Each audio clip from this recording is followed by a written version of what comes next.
Madame, Monsieur, bonsoir et bienvenue sur la télévision Street TV qui émet sur le numéro 254 du Bouquet Canal Plus et aussi sur le multiplex La TNT du Burkina. Vous êtes à l'émission Triangle, une date, lundi 24 mai 2021. Une école à 3 classes s'effondre à Dandé dans les Hauts-Bassins. Bilan, un décès et une vingtaine de blessés. Le lendemain, mardi 25 mai 2021, 3 classes également construites par l'association des parents d'élèves du lycée de l'Amitié de Koudougou dans le centre-ouest s'effondrent là. Il n'y a pas eu de victimes. La liste est longue, mais que se passe-t-il pour que ces écoles construites ou parfois réceptionnées à grand renfort de presse s'écroulent ou s'effondrent quand les pluies commencent? C'est la problématique de cette émission. Donc il y a pour thème mauvaise qualité de certaines infrastructures publiques. À qui la faute? Donc pour répondre à ces questions, Free TV a convié sur votre plateau des personnes du domaine. Il s'agit pour commencer de Monsieur Modeste Yaméogo. Il est directeur du contentieux et des enquêtes au niveau de l'autorité de régulation de la commande publique ARCO. Bonsoir Monsieur Yaméogo. Bonsoir Monsieur Bougma. Merci d'avoir répondu présent à notre invitation.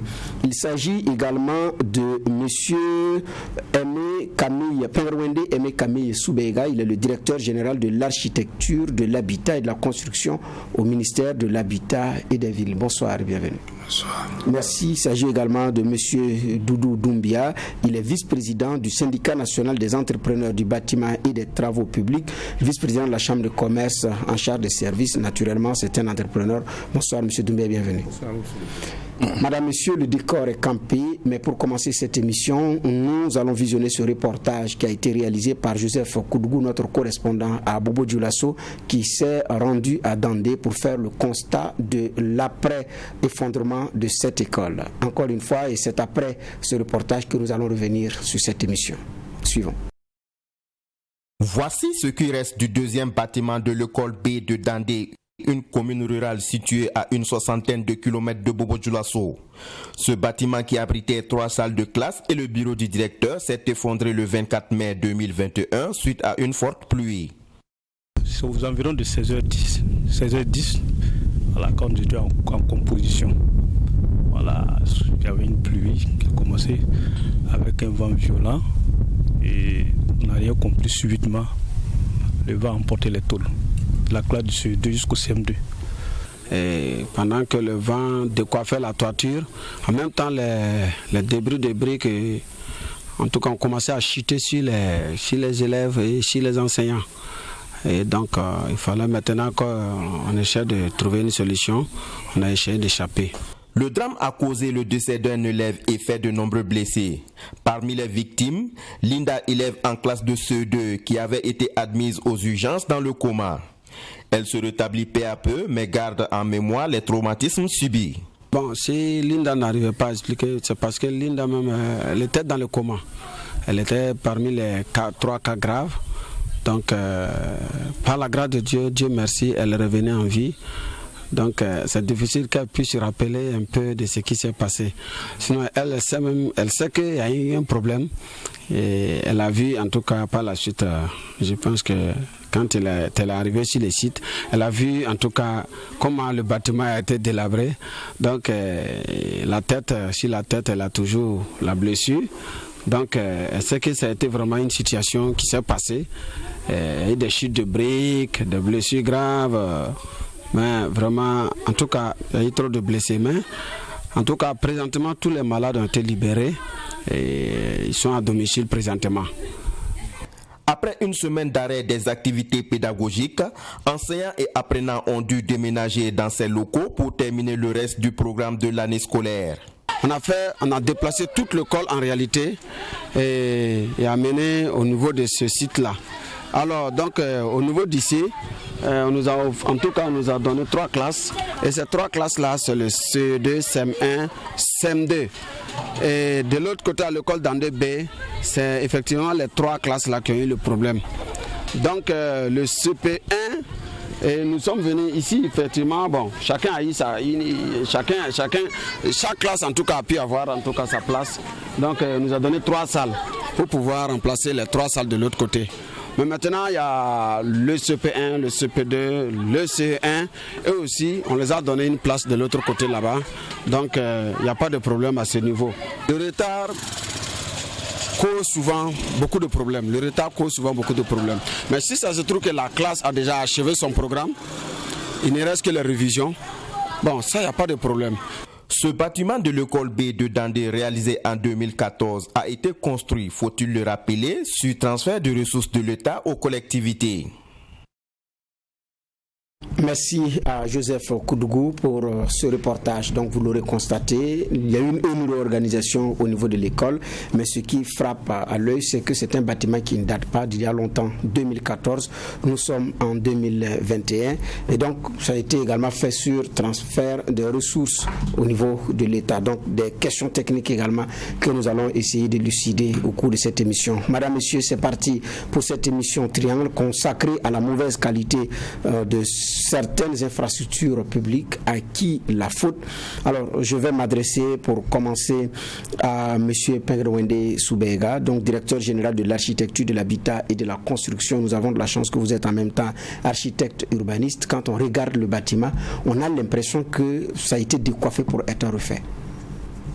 Oui, merci bien. Permettez-moi d'entrer déjà de m'émouvoir face à ces images.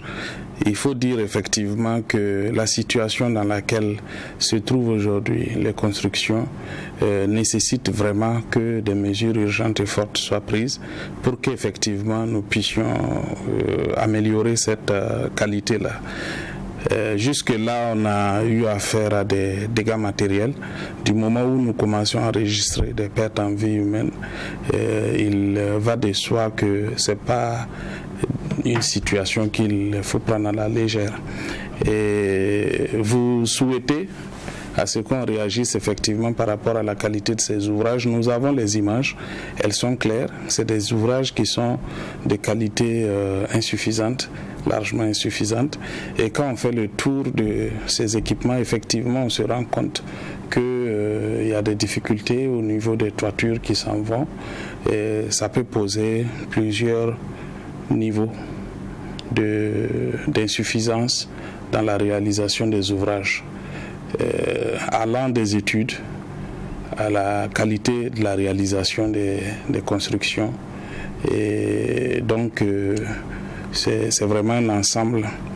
Du moment où ces bâtiments sont des équipements, des établissements recevant des personnes, du public, il est très important que ces questions de sécurité des enfants qui sont appelés à pratiquer ces lieux soient préservées.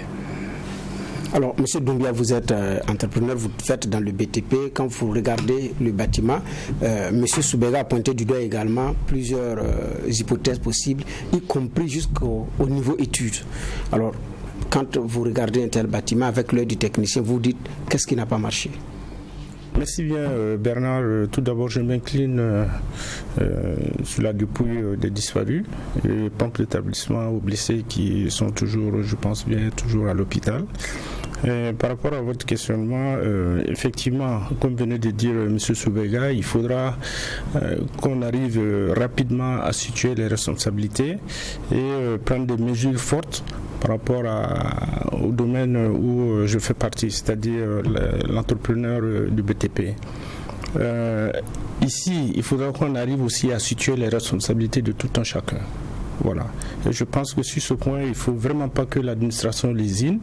On a tous les moyens pour pouvoir arriver à ce point-là. Et je pense qu'il faudra qu'on fasse tâche d'huile par rapport à ça. Si c'est les études qui ont failli, qu'on prenne les sanctions. Si c'est l'entrepreneur, qu'on prenne les sanctions. Mais toujours est-il que l'entrepreneur travaille en fonction des documents qui lui sont soumis. Ça, il faut que les gens comprennent ça. L'entrepreneur travaille sur un document qui a été soumis par un bureau d'études. Et c'est sur cette base que l'entrepreneur exécute ses travaux. Et en exécutant, je pense bien qu'il y a un contrôleur. Il y a un bureau d'études qui a été commis pour ça. Et donc, il y a un contrôleur qui doit être en permanence sur le chantier, qui travaille en collaboration avec le chef de chantier que l'entreprise embauche. Et donc, en vous donnant tous ces détails, je pense qu'il serait très facile de pouvoir situer les responsabilités. Moi, pour le moment, voilà ce que je peux dire sur ce sujet-là. Alors nous tournons vers l'ARCOP, donc Monsieur Améougo, donc l'ARCOP, l'autorité de régulation de la commande publique. Bon, beaucoup de regards se tournent quand c'est comme ça vers plusieurs directions parce qu'on se pose des questions, qu'est-ce qui se passe? Alors au niveau de l'ARCOP, quand il y a une telle situation, est-ce que vous êtes concerné par le dossier? Okay, merci Monsieur Bougma. Effectivement, l'ARCOP interpellé par cette question. Donc nous déplorons ce que nous venons de voir dans ces images, en fait, des enfants qui sont allés chercher le savoir et qui se retrouvent dans une situation difficile. Maintenant, par rapport à la situation d'une manière générale des écoles qui tombent, oui, l'ARCOP en tant qu'organe de régulation de la commande publique se sent interpellé par ces questions. Et actuellement, nous nous organisons en fait pour trouver quand même des solutions face à ces situations-là. Et d'ailleurs, cette organisation ne date pas maintenant. Depuis 2 ou 3 ans, l'ARCOP s'est organisée pour pouvoir en fait revoir la qualité en fait des infrastructures d'une manière générale qui sont passées dans le cadre de marché public. À cet effet, il faut dire que nous sensibilisons, nous formons, nous sanctionnons les entreprises qui n'exécutent pas correctement en fait les travaux d'une manière générale. Donc on n'est pas indifférent. Et d'ailleurs sur cette question, il y a une commission d'enquête qu'on a mis en place à l'effet de voir pourquoi en fait ce drame, qu'est-ce qui n'a pas marché. Et je crois que si cette enquête-là va jusqu'au bout, peut-être on pourra situer en fait les responsabilités. Et d'ailleurs, c'est pas la première fois qu'on fait une enquête. Il y a eu des incidents, par exemple dans le centre-ouest, d'ailleurs, dans le Sandia, on a fait une enquête, on a produit un rapport et on a transmis le rapport à qui de droit. C'est également dans la région des Hauts-Bassins, en ce qui concerne des forages. Là également, il y a eu une enquête, on a produit le rapport, on a transmis à qui de droit.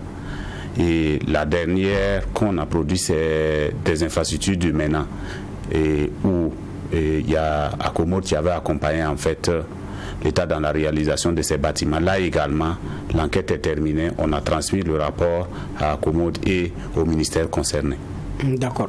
Alors, M. Soubega, vous avez dit que vous avez pointé du doigt au niveau des études, parce que nous allons partir palier par palier. Quelle peut être la responsabilité du bureau d'études? Si c'est à partir des études, l'erreur peut se trouver à quel niveau? Voilà. Donc, effectivement, au niveau des études, pour ce type d'équipement, il y a l'emploi assez facile des dossiers type, des plans type.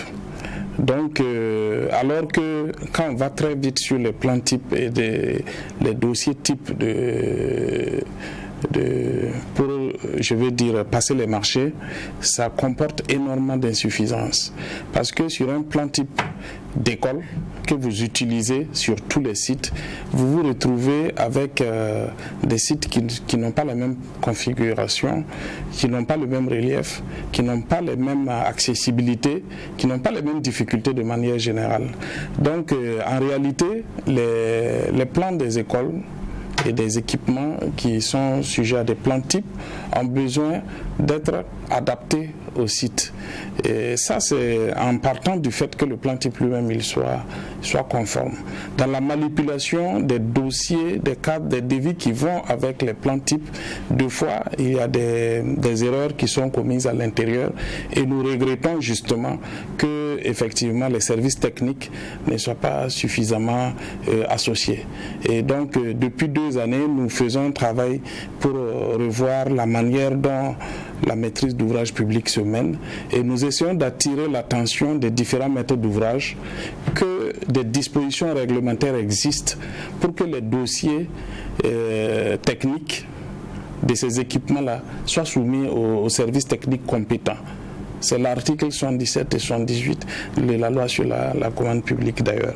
Donc, il a été demandé aux maîtres d'ouvrage de soumettre leur dossier à la validation ou à l'élaboration des services techniques. Mais bon, en fait, assez rapidement, les gens utilisent ces plans types-là directement sur le terrain et nous essayons de faire ce plaidoyer-là. Et bon, ça c'est pour les bâtiments de petit niveau. Maintenant, effectivement, quand c'est des bâtiments de plus grande envergure, c'est là où on fait appel au bureau d'études pour effectivement les études architecturales. Et là-bas aussi, il y a des dispositions qui veulent que ces études architecturales soient soumises à validation. Nous essayons de plaidoyer pour que l'État lui-même il aille jusqu'au permis de construire. Ce qui permet effectivement à ce que d'autres acteurs puissent valider la qualité des études avant que cela soit mis en œuvre. Mais comme prioritairement actuellement c'est les petits bâtiments des écoles qui tombent, voilà pourquoi je suis resté sur les plans types. D'accord. En tout cas au Burkina Faso, les écoles ont les mêmes architectures, d'une localité à une autre, ce sont les mêmes architectures, c'est la même façon de construire, alors qu'à vous entendre parler, les terrains n'ont pas les mêmes réalités, donc on devrait pouvoir avoir une adaptation. Alors M. Doumbia, vous avez dit que l'entrepreneur également travaille sur la base des travaux des bureaux d'études, donc ou des plans types selon ce que M. Soubega a dit. Alors c'est-à-dire qu'ici il y a des moments où ce n'est pas la faute à la qualité à l'entrepreneur.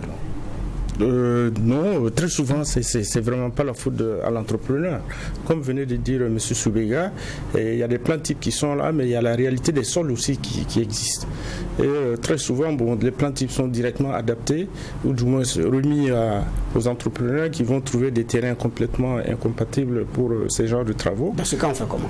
En ce moment, l'entrepreneur a eu le plan avec une dimension donnée, l'entrepreneur va exécuter en fonction du plan qui lui a été remis. Parce que très souvent, quand l'entrepreneur fait des propositions d'avenant, c'est des dossiers qui sont souvent rejetés. Donc voilà, au fait, le fond du problème. Et moi, j'aimerais que, c'est vrai, souvent il y a d'autres qui acceptent, mais il y a d'autres maîtrises d'ouvrage délégués qui refusent. Non, mais c'est comme ça, vous faites comme ça. Bon, l'entrepreneur, il est pris entre le marteau et l'enclume, qu'est-ce qu'il faut faire? Alors, au niveau de l'ARCOP, est-ce que vous êtes arrivé à gérer des dossiers pareils? Non, en fait, sur ces questions, c'est vrai qu'on a eu des demandes de conciliation, en fait, sur des cas pareils. Mais nous avons toujours dit, un entrepreneur qui est confronté à une situation où peut-être le terrain ou le plan type qu'il a n'est pas adapté. On part du principe que c'est un professionnel. Comme c'est un professionnel, il peut, ça veut dire que si le problème se pose, il va attirer l'attention de l'autorité contractante parce que votre dossier pose problème. Par exemple, le terrain n'est pas adapté pour cette école type-là. Et dans ces conditions-là, l'autorité contractante est obligée de réagir.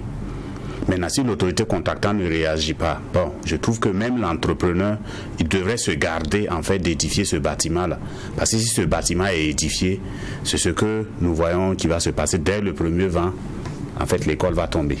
D'accord. Alors, M. Doumbia, s'il faut dire qu'il y a les plans types parfois qui ne sont pas adaptés, ou il y a les plans qui ne sont pas adaptés, il y a aussi la question des matériaux de construction. Quand on regarde parfois les IPN, les barres de fer, comme on les appelle pour faire le courant, qui se tordent ou qui se plient sérieusement sous l'effet du vent, il y a aussi à se poser sur la qualité des matériaux. Alors, à ce niveau, est-ce qu'on fait le constat que sur le marché burkinabé, il y a un problème de qualité des matériaux disponibles? Monsieur Bougouma, ça c'est indéniable. Ça crève les yeux. Aujourd'hui, les fers dont on utilise pour les constructions sont complètement inadaptés. Vous partez 10 ans en arrière, vous allez constater. Prenez les fers de 6. Il est architecte. Il sait très bien que les fers utilisés actuellement ne sont pas du tout aux normes. Les IPN n'en parlent pas, les tôles n'en parlent pas, le ciment, on n'en parle pas. Aujourd'hui, ces matériaux ne sont pas aux normes. Tous ces matériaux ne sont pas aux normes. Ça, c'est au ministère du Commerce de faire son jeu. On a l'ABNOR qui est là, l'agence burkinabé de normalisation. Il y a la qualité qui est là. Comment on peut voir ça et on ferme les yeux là-dessus? Et c'est à chaque fois l'entrepreneur on frappe. Ce n'est pas disponible ou c'est le coût qui fait que l'entrepreneur peut faire du matériau moins cher? Non, mais c'est-à-dire c'est des fers qui n'existent même pas sur notre marché. Ah, là, c'est un autre problème, M. Doumbia. Je vous dis, M. Soubega est là. Il y a 10 ans, vous prenez le fer du 6, comparé au fer du 6 aujourd'hui. Vous allez voir les normes. Le laboratoire national du BTP est là. Mais je crois qu'on a tout un système pour pouvoir mettre fin à ça. c'est pas que le Burkina, non, le Burkina a tout un système pour mettre fin à ces pratiques-là. Mais qu'est-ce que vous voulez qu'on fasse? Si on va vous donner de faire du 4 pour dire que c'est du 6, pourtant c'est sur la base du 6 que l'ingénieur a fait ses études. Qu'est-ce que vous allez faire? Qu'est-ce que vous allez faire? Vous cherchez du fer de 6. On veut du fer de 6. On vous dit ça, c'est du fer de... On sait que c'est pas du fer de 6. Vous faites comment? Non, mais moi je pense qu'il faut vraiment... Cette histoire, M. Soubega l'a dit au début, il faut tout de suite prendre des mesures urgentes pour freiner cette hécatombe que les entrepreneurs vivent. Alors, M. Doumbia dit les fers ne sont pas adaptés, les taux ne sont pas adaptés, le ciment n'est pas adapté. Finalement, on a un problème sérieux de matériaux, même si on a des entrepreneurs qualifiés. Là aussi, puisqu'il faut également régler ces problèmes avant. Effectivement, sur ce point, il y a une situation inacceptable. Je pèse bien les mots, oui, sur le marché. Ou quand vous allez chez les vendeurs, on parle de qualité commerciale. Qualité commerciale, ça veut dire mauvaise qualité en réalité, mais ils font ça pour vendre. C'est comme ça. C'est comme ça on appelle qualité commerciale. Voilà, et c'est pratiquement au vu, au-dessus de tout le monde, puisque la qualité n'est pas suffisante. Alors, on a eu à initier des activités avec le laboratoire national qui a fait une étude très sérieuse là-dessus, qui a relevé toutes ces insuffisances. Malheureusement, il n'a pas la compétence pour agir en la matière. Le laboratoire national n'a pas la compétence pour agir? Non, et ils sont un laboratoire de contrôle. D'ailleurs, on leur soumet les échantillons. Et qui a ce pouvoir-là? Alors, effectivement, ça a été souligné, c'est le ministère du Commerce qui doit regarder la qualité des matériaux sur le marché. Nous, à notre niveau, nous avons essayé d'initier, une approche tripartite entre nous, le laboratoire qui a l'étude, et le ministère du Commerce, pour voir quelles sont les activités aujourd'hui qu'on peut engager contre cette situation inacceptable, puisque c'est pas, ce que les autres font individuellement sur leur marché, c'est de prendre des diamètres beaucoup plus élevés pour pouvoir retrouver quand même un petit peu les performances qui sont souhaitées. Donc, et ils ont d'autres qualités qu'ils appellent normalisées, mais qui malgré tout ne l'est même pas en réalité. Donc que ce soit le fer à béton, le profilé, le ciment, c'est divers en fonction des échantillons. Deux fois on a des performances et d'autres, mais la qualité des matériaux globalement sur le marché a besoin d'être regardée. Alors, parce que j'ai la parole, je vais quand même un petit peu nuancer la responsabilité de l'entreprise, parce qu'elle en a. Il y a le code de l'urbanisme et de la construction qui donne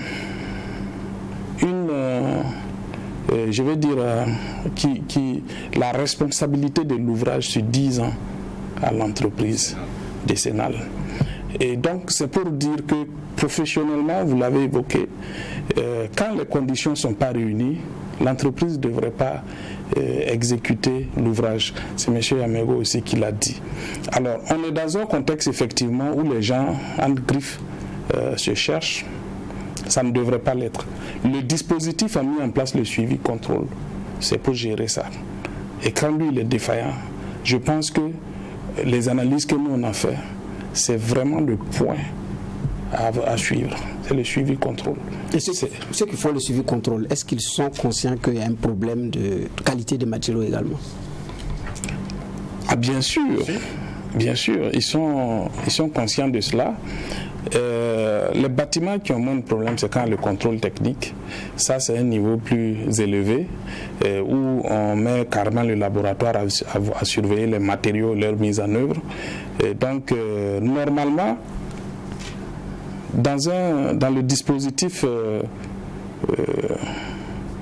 normal, on peut considérer qu'une école étant un établissement qui reçoit quand même des élèves, doit être classé dans cette catégorie pour qu'il y ait un regard spécifique sur la qualité, pour qu'on ait un niveau de sécurisation plus élevé. Donc les écoles ne sont pas encore classées dans cette catégorie? Dans la pratique, il n'y a pas le laboratoire n'intervient pas sur les petites écoles, etc. Alors que quand même, nous avons des salles de classe qui reçoivent près d'une centaine d'élèves. Et donc l'ensemble de l'école reçoit facilement 200 personnes. Ce n'est pas à négliger.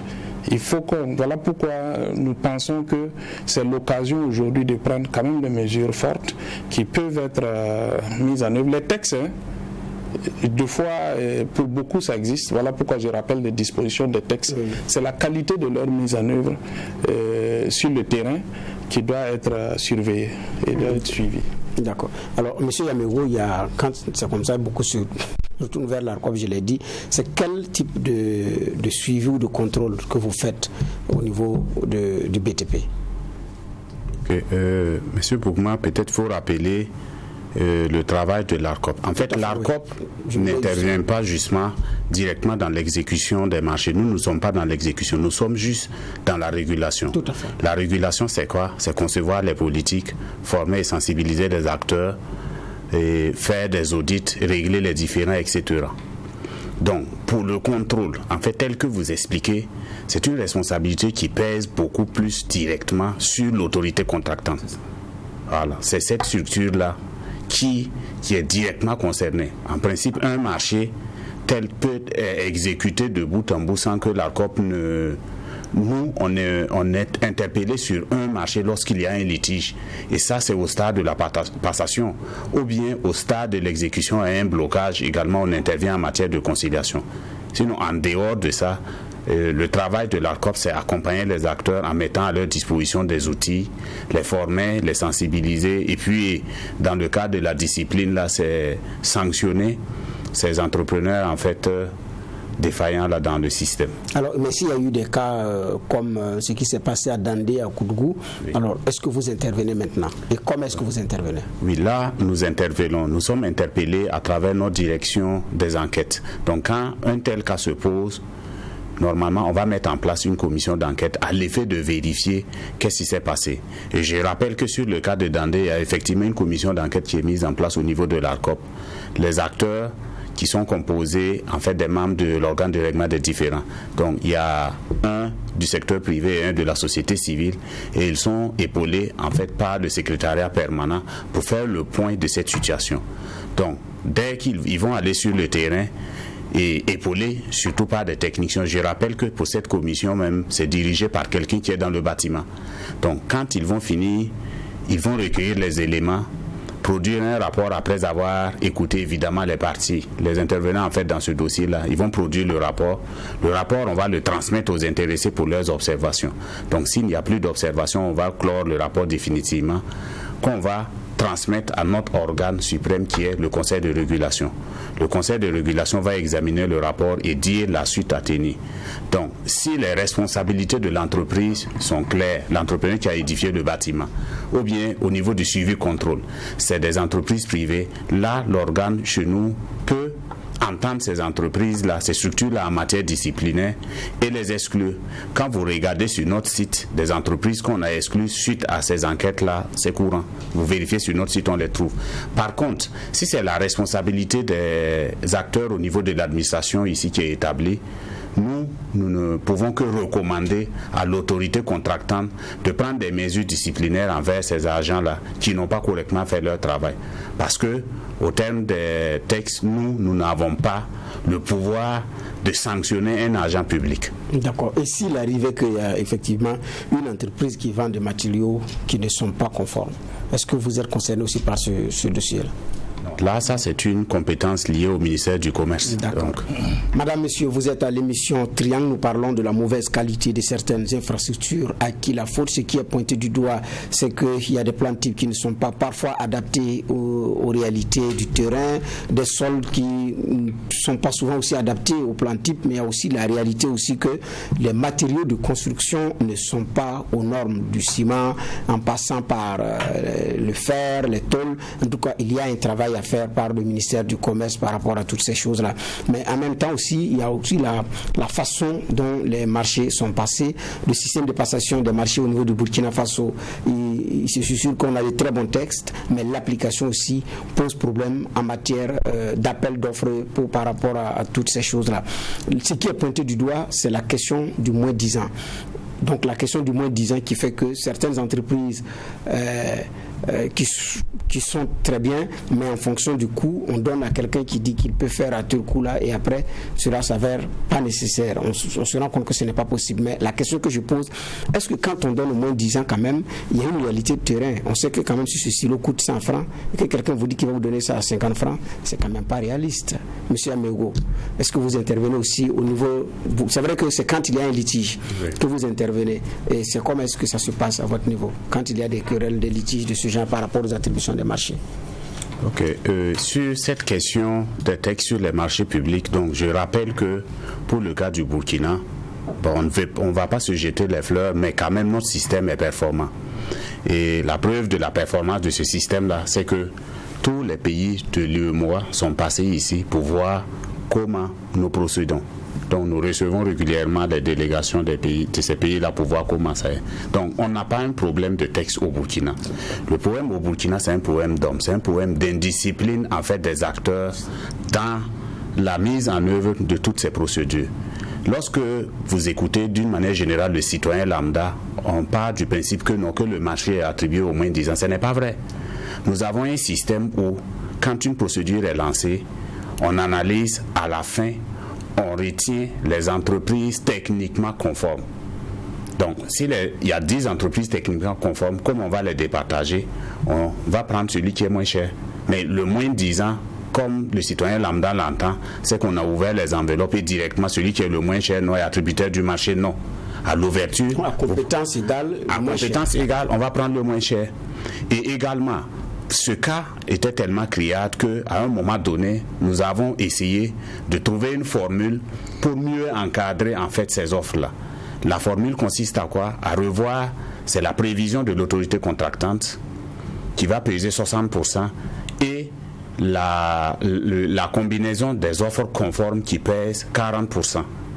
Et là, ce que nous remarquons, cette formule, c'est vrai, elle n'est pas parfaite, mais la formule est souvent faussée, liée à la prévision dès le départ. Vous savez, pour réaliser quelque chose d'intéressant, surtout pour le cas des infrastructures, il faut avoir bien fait les études, comme M. Soubega l'a noté au départ, et budgétiser correctement.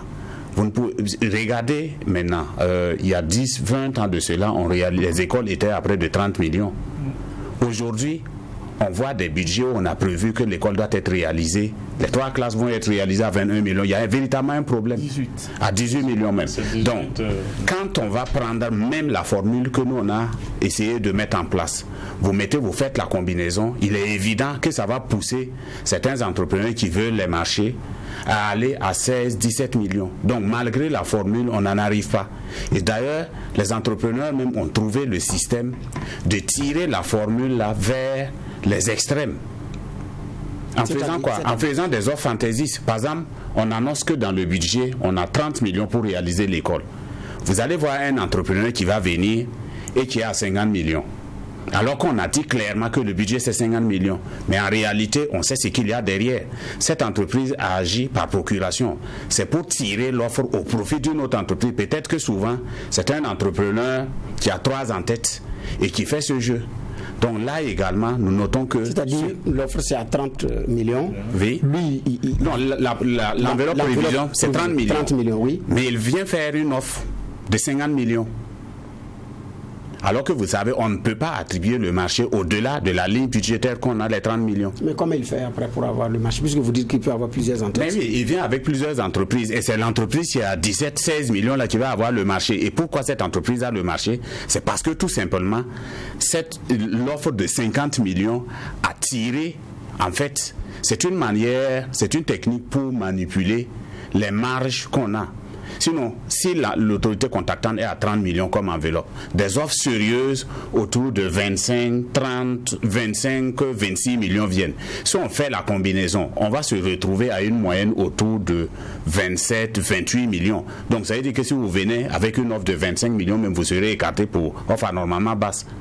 Voilà, mais avec leur pratique, ils arrivent à tirer jusqu'à un certain niveau. Et vraisemblablement, on sait qu'à ce montant, il ne peut pas exécuter le marché. Et là, le faux jeu va venir à l'exécution. Peut-être le contrôle n'existera pas ou bien le contrôle sera insuffisant. Et à la fin, le bâtiment est là et ça ne résiste pas au premier vent. Alors, M. Doudou, là, M. Doumbia, là, ce sont les entrepreneurs qui sont pointés du doigt par rapport à un jeu, à un système pour pouvoir, comme il a dit, tirer profit des marchés. Non, c'est-à-dire, jeter l'anathème à l'entrepreneur dans ce système de calcul, non, je ne suis pas tellement d'accord. Si vous me permettez, je vais revenir un peu sur ce que M. Soubega venait de dire par rapport aux travaux que les entreprises doivent forcément exécuter. Au fait, là, je ne défends pas une corporation. Parce qu'aujourd'hui, je pense qu'il faut être le plus sincère possible pour qu'on sorte de ça. Voilà. Quand je dis que l'entrepreneur, des fois, se trouve entre le manteau et l'enclume, l'entrepreneur a engagé des frais, des cautions bancaires, des garanties, ainsi de suite, qui se retrouve sur un terrain où il ne peut plus exécuter. Comment il va faire? Au fait, voilà moi je pense que quand on veut chercher une solution, il faut honnêtement poser le problème et qu'on trouve ensemble une solution. Moi je suis entrepreneur, c'est vrai. Mais la réalité sur le terrain, c'est autre chose. Comme on a tous dit ici, on n'a plus besoin de textes au Burkina par rapport à ce domaine-là. C'est bien. On n'a plus besoin de textes. On a fait nos états généraux en 2012. Nous étions les initiateurs. Les conclusions des états généraux sont sorties. Où est-ce qu'on a classé? Ça est toujours là, ça est d'actualité. On peut tout réactualiser. De 2012 à maintenant, il n'y a même pas 30%. Il n'y a même pas 30% des recommandations de ces états généraux qui ont été exécutés. On a passé combien d'années là-dessus? Il sait très bien. On a travaillé ensemble sur les états généraux du BTP. Rien que ce document-là, c'est-à-dire ça doit être notre Bible. Mais qu'est-ce qu'on en a fait? À l'heure où je vous parle, des fois, tu demandes à certains ministères, ils ne savent même pas où se trouvent les documents. Donc vous voyez, je ferme la parenthèse pour revenir à votre question par rapport aux appels d'offres. Ben, écoutez, il y a une commission qui est là, qui siège. Ce que M. Yamago venait de dire, ben, c'est-à-dire le système de calcul est fait de telle sorte que, c'est-à-dire tous les prix qu'on donne, on mélange.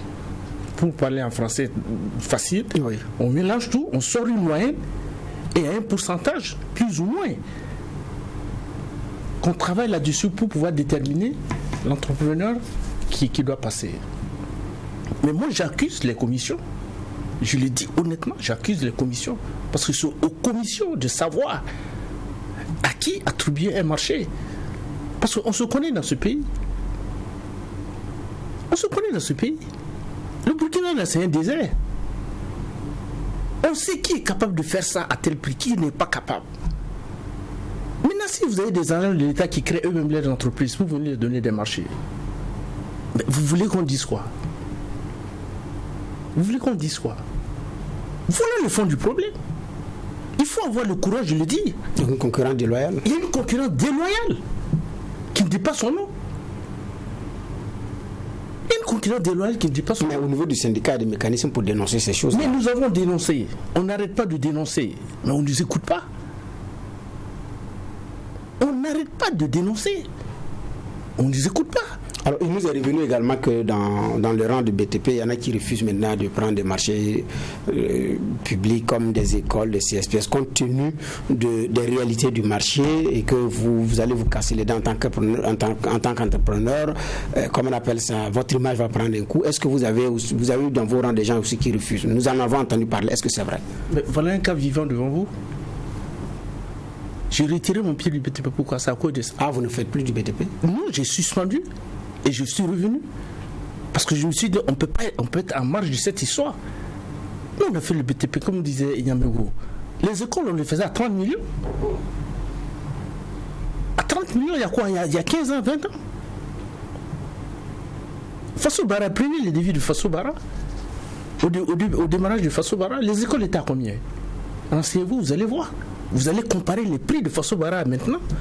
Et aujourd'hui, les écoles sont à combien? Et 18 millions. Fasso Bara, on tourne entre 30 et 35 millions. Il y a 20 ans. Le béton, on était à 120 000. Attendez, on est où? On est où? Non, mais moi je pense honnêtement, pour régler ce problème, il faut qu'on se regarde droit aux yeux pour se dire les quatre vérités. Là, on n'a plus besoin de textes. C'est-à-dire, c'est l'être humain même. Il faut seulement appliquer les textes. Il faut appliquer les textes. En même temps, il y a la question aussi des sanctions. Vous dites qu'il y a des entreprises qui sont sanctionnées, mais quand c'est sanctionné, en dehors de ceux qui sont initiés, qui vont sur votre site internet, et au Burkina, ils sont nombreux qui n'ont pas cette culture-là de site internet, est-ce que réellement vous sanctionnez les entreprises?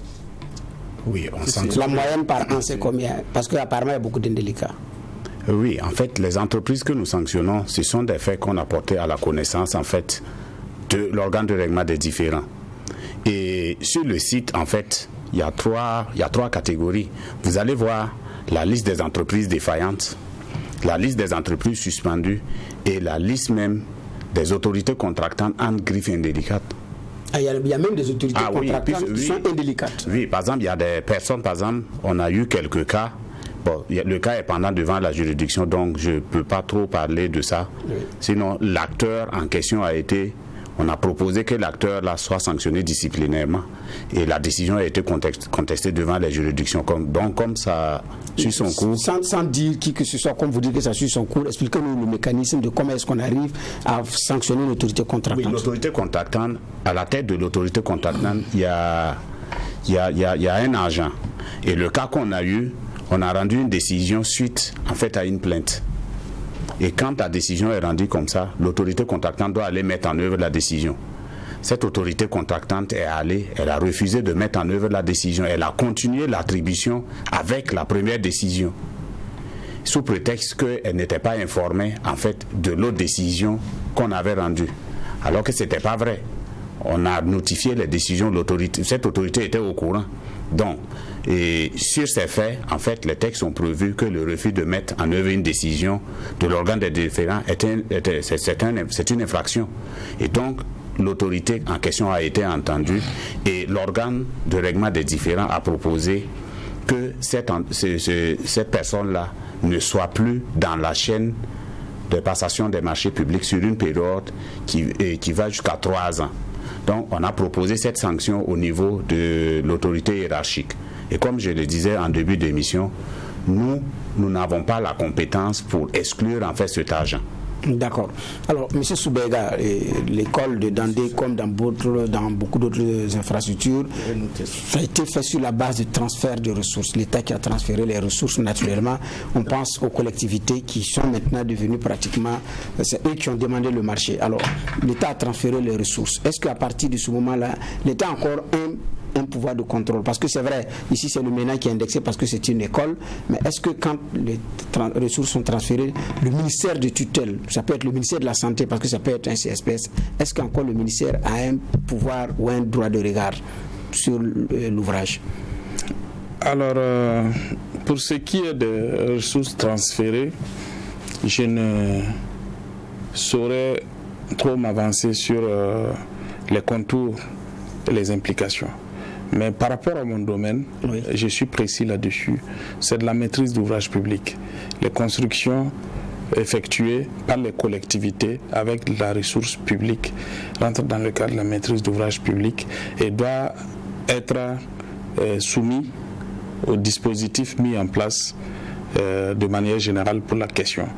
Nous avons évoqué les questions ici, nous avons pointé du doigt la qualité du contrôle.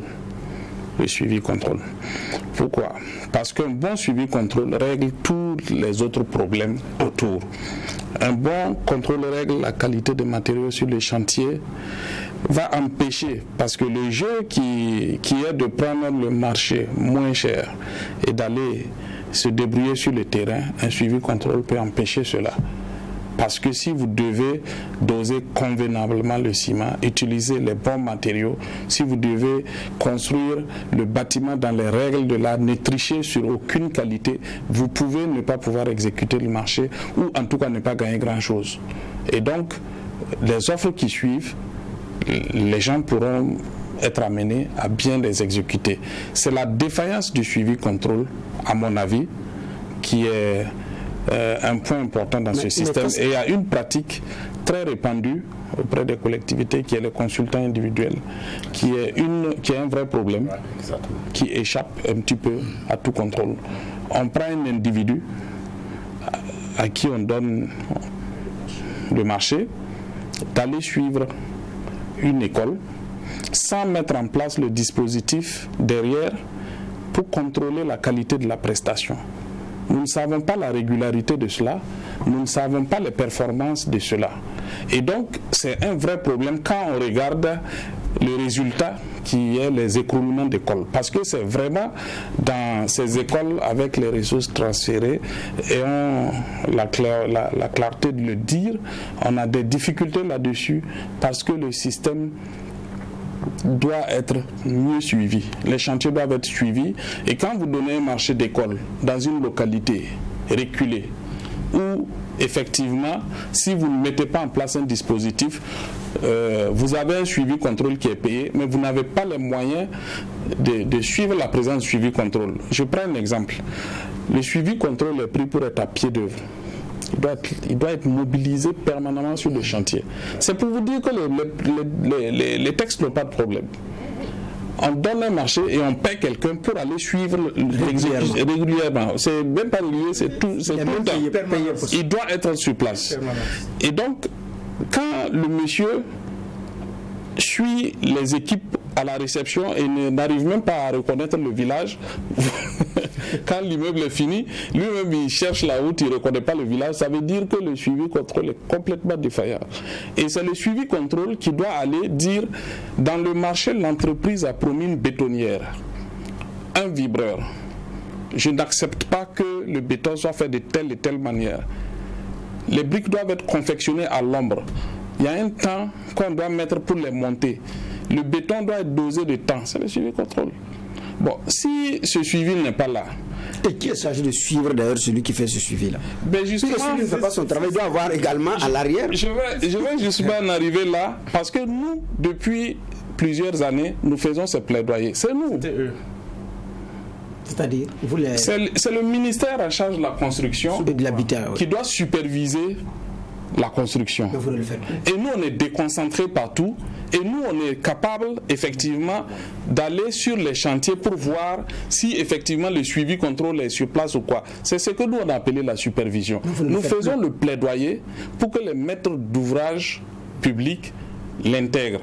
Nous sommes actuellement avec les services du ministère de l'économie et des finances pour dire il y a un département en charge de la construction qui est mis en place pour ça, qui est payé par de la ressource publique, qui est déconcentré dans toutes les régions, mais on continue à mettre en place les constructions en les contournant. J'ai dit, bon, à un certain moment, il faut...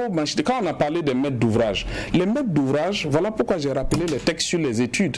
Ces maîtres d'ouvrage-là, pour inscrire un budget et inscrire un dossier pour la sélection des entreprises, il y a des dispositions réglementaires qui disent qu'ils doivent prendre la validation de nos services. Les services techniques compétents, c'est appelé ainsi. C'est pas fait.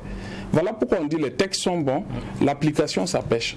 D'accord, vous voulez réagir? Oui, je veux réagir, M. Bougman, parce que bon, j'ai eu la chance quand même de travailler beaucoup avec le ministère de l'Urbanisme, c'est-à-dire la direction de l'architecture, et parallèlement à ça, j'ai été aussi membre de l'ERD, c'est-à-dire de l'ARCOP. Donc je suis un peu à cheval entre les trois structures aujourd'hui qui sont présentes ici. Comme il venait de le dire, effectivement le suivi-contrôle, c'est-à-dire il y a un ministère dédié pour... Est-ce que vous comprenez? Il y a un ministère dédié pour, qui est le ministère de l'Urbanisme, avec ses directions déconcentrées. Mais il se trouve qu'au sein même des différents ministères, mais ils sont complètement mis à côté. On ne les utilise plus. On ne les utilise plus. Mais c'est pas normal. Des fois, ils ne peuvent même pas trouver du carburant pour aller sur un chantier. Moi, j'ai vécu ça avec eux. Je le dis haut et fort. Et en ce moment, ce sont les entreprises. C'est les entreprises maintenant qui sont obligées de payer pour aller faire. Voilà. En ce moment, le contrôle va être sécurisé. Vous vous rendez compte, des fois, ils n'ont pas de véhicule pour arriver là-bas. Il faut qu'on mette ça à leur disposition. D'accord, si vous voulez qu'on mette à votre disposition, ben on va le budgétiser dans nos devis. On va budgétiser dans nos devis pour pouvoir prendre en charge le suivi contrôle pour les amener sur le terrain. Mais ça aussi, ça pose problème. Au niveau de l'ARCOP. Mais il faut que l'État ait le courage de légiférer des textes de l'ARCOP. Parce que l'ARCOP prend des fois des décisions. On trimballe l'ARCOP à chose. Au TA, au tribunal administratif. Arrivé là-bas, mais il n'y a aucune loi qui protège l'ARCOP. En ce moment, la décision de l'ARCOP devient quoi? Caduque. Ouais. Pourtant, c'est une très bonne autorité. Vous avez tout dedans. Société civile, secteur privé, administration. On est là, le dossier est déposé. On travaille sur le dossier, tout le monde voit le dossier. C'est pas possible. C'est pas possible. Mais il y a un vide juridique qui facilite pas la tâche à l'ARCOP. Il faut que l'administration revoie ça. Pour les donner cette force-là. Leur décision, il faut que la décision soit appliquée. Il faut qu'on arrive à sanctionner les agents de l'État devant l'ARCOP. Il faut qu'on arrive à faire ça. Et vous verrez ce qui va se passer après. Oui, peut-être, M. Boukma. Oui, en fait, sur la question du suivi-contrôle, c'est que M. Soubega a dit, j'aimerais même ajouter même un autre pan. Oui. Quand vous regardez, le même individu assigne 10 chantiers dans la même région. En réalité, c'est censé être à pied d'œuvre. Voilà. Comment? Sur 10 chantiers, comment il les contrôle? Non, il n'y a rien. C'est l'entrepreneur entre griffes qui va peut-être même souvent rechercher l'intéressé là même pour qu'il puisse venir valider certains. Voilà. Donc, il ne fait que signer des documents. Donc, c'est effectivement, tel qu'il l'a dit, il faut revoir complètement, en fait, le suivi contrôle des chantiers. Qui doit faire voir ça? Le Premier ministre, le président du Faso ou bien qui doit faire ça? On ne peut pas. Je sais que c'est tout le problème du Burkina d'une manière générale. Quand ça ne va pas, quand il y a un problème, immédiatement, on tire sur le président, on tire sur le président. Je pose la question parce que nous cherchons le responsable qui doit faire appliquer cela. Parce que quand il y a un chef de gouvernement là. Il y a même, c'est pour moi-même, il ne faut même pas aller jusqu'au chef de gouvernement. En fait, il y a une autorité contractante qui est là et qui doit faire ça. Peut-être que la décision au niveau de leur ministère, là, oui. Les premiers responsables... Monsieur Yambego, si je parle du chef de gouvernement, quand même, c'est lui le Premier ministre. Il faut que le problème soit posé sur la table du Premier ministre en conseil pour que une décision forte soit prise. Parce que je pose la question parce ministère qu'il y a un ministère dédié pour le suivi contrôle. Tout le monde doit aller vers. C'est tout. Ouais, puisqu'il faut rappeler à chaque fois qu'il y a quelqu'un qui est là pour ça, qui doit faire un travail qui ne le fait pas. C'est le Premier ministre. Et on a le courage de le dire. Alors, ne nous laisse pas assez de temps. Je voulais prendre la question.